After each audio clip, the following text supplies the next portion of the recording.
Good morning, good evening, good night, wherever you're watching this transmission. Tis I, Mike Martins, and I'm pretty hyped up for tonight's Toronto Raptors match. I got my Raptors jersey just washed. I wore it the other day. Anyways, I'm just so excited. Anyways, okay, great article here today from Better Dwelling, and it's really this. Canadian housing is the least affordable in the world for local incomes. Woo! What did we do? Why did we get into this situation? Because we sold out with $200 billion in foreign laundered money. It's destroyed and crippled everybody, and it's put people in positions that they shouldn't be in right now. What happened to Canada? What was Canada? Well, Canada, I can tell you guys what it was 20 years ago. Wow. Canadian home prices have been growing at a breakneck speed, and incomes aren't even close to keeping up. Remember, I told you guys, capitalism works. Capitalism is the best thing on the planet, but capitalism works, but wages weren't keeping up to inflation. If wages kept up with inflation, like this, we'd be okay. Capitalism is the best, but wages, asset bubbles, or fake asset bubbles, or housing, and wages are still coming, not even creeping anywhere close. Organization Economic Cooperation and Development numbers show that Canada's topped the house price to income index. Canada's gap between house prices and income growth grew so fast it tops the list of high income in advanced economies. House price to income ratio. The house price to income ratio is a basic affordability measure to see if incomes are keeping up. To get the ratio, they take the cost of a median home and compare it to a median income. The lower the ratio, the better the income growth the better the income growth is doing relative to house price growth, right? That makes sense, right? The higher the ratio, the worse income is doing compared to house price growth. Lower ratios are more likely to support home prices. Since incomes can be more easily carry them, generally high ratios are only seen in bubbles and developing nations. So, but the problem we're seeing here is the stagnation. We are a country of building debt. We're no longer building wealth. Before, we used to have money in our banks, and the banks had money, and banks had liquidity, and there was a good movement. But then once we artificially lowered interest rates and started bringing in a lot of foreign investing, it just basically crippled the average Canadian to a point of no return right now. Reading the index put the OECD needs a quick explainer because it's not a straight ratio. Instead, the organization uses the index with a 2015 base. In plain English, the index is set to 100, set at 100 to 2015.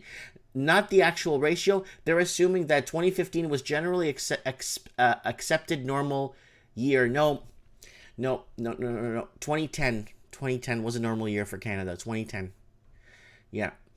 The increase or declines is relative to that. For example, if the index hits 120, it means home prices grew 20% faster than the income from that period. If it drops 90, it means income grew 10% faster than home prices, or home prices fell from that year. Canada has the highest ratio in the OECD. Woo! Canada's house prices to income ratio is the highest in the world by large margin. The index reached 122.9 in Q4 2018, up 2% from the year before. The country was followed by Portugal, which set 5.2 points lower. Slovenia reached third in the index, 6.68 points lower than Canada. Most of you probably couldn't point out those two countries on the map. Yeah, Portugal doesn't exist. Remember, guys, I'm wearing a Portugal shirt too. It does not exist. I need a place for me to retire. I need a place where nobody wants to go to because I love Portugal. Anyways, Canada's first, Portugal's second. Yeah, but the average house in Portugal is still in and around 160,000 euros. It's not $1 million for a tear-down bungalow. $1 million in Portugal will buy you a great villa with vineyards and stuff. So we're looking at the ratios here, right? So we're not looking at the cost of the house itself, right? So there's Portugal, Slovenia, Netherlands, Ireland, New Zealand, Spain, uh, Czech Republic. Where the hell is Australia? All the way down here. Oh, wow. So Australia should have been higher in this for income to house ratio level, because the Australian proper is completely toast. If you're from Australia watching me from down under, and I know you are, go ahead and comment below and let me know if this thing's correct. The UK is up here. US is up here. I believe Canada, yeah, definitely up there in first. All right, for context, the U.S. is at 108.11, which means the gap between housing and income ratio grew 40% of the rate of Canada. The U.K., which is being called the bubble on a bubble, yeah, it's a bubble on a bubble. I said that almost 2 years ago, sat at 107.82. There's undeniably a lot of home price growth in Canada, or relative income stagnation, you pick. Growth peaked in the first quarter of 2016. The good news is Canada's ratio has begun to stall. In Q4 2018, the ratio only grew 0.02% from the previous quarter. The biggest jump occurred in Q1 2016, when the quarter-over-quarter growth peaked 4.11%. Since then, the ratio has gradually tapered to most flat movements. Canada's house price to income change, the quarterly percentage change, Canada's house price to income ratio, here it is. And there it is. It's below. So we're in stagnation levels, guys. We're not wealth growth anymore. We're not building wealth anymore. We are just building debt upon debt and upon debt. And we're hoping that we can live 100 years to pay this stuff off. And the dream of owning a house free and clear, guys, is become a pipe dream for a good percentage of the Canadian proper. Very sad. It's going to become like New Zealand, where a majority of New Zealanders don't own their own homes. It's owned by foreigners. So Canada's gap between home price and income growth dwarfs any other developed country.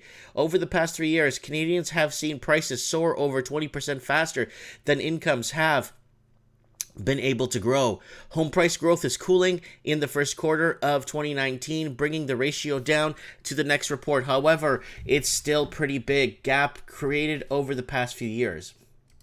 Now, guys, here it is. This is why you can't find, for my Portuguese friends, Portugal on the map. A lot of people are going to probably hate me for this, but I'm going to do it anyway. Look at Porto. Look at that. Oh, yeah. You can't find this on the map because everybody still deems Portugal as the toilet of Europe. Keep believing that, guys, because I want a place to retire. I want a place to be with my family. That's the north of Portugal. Let's look at some of the major cities here. Let's look at Peniche, Portugal. You won't find a city you won't find anything that's look at Peniche. You won't find anything that's like, what the hell am I looking at? Abnormalities. Yeah, Portugal, you keep going the way you are, baby. You keep yourself off the map. You keep it nice and quiet, because I want a place to retire. There's Peniche. Let's look at Nazareth, Portugal. Oh, baby. Oh, baby. Oh, baby. Oh, yeah. Biggest waves in the world. Look at that guy riding that wave. You keep going, Portugal. There's the tramp here in Nazaré that takes you up to the hill. Let's go to Lisboa. Oh, yeah. Oh, yeah.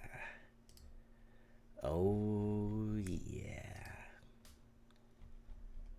Portugal. The nightlife. Oh, yeah.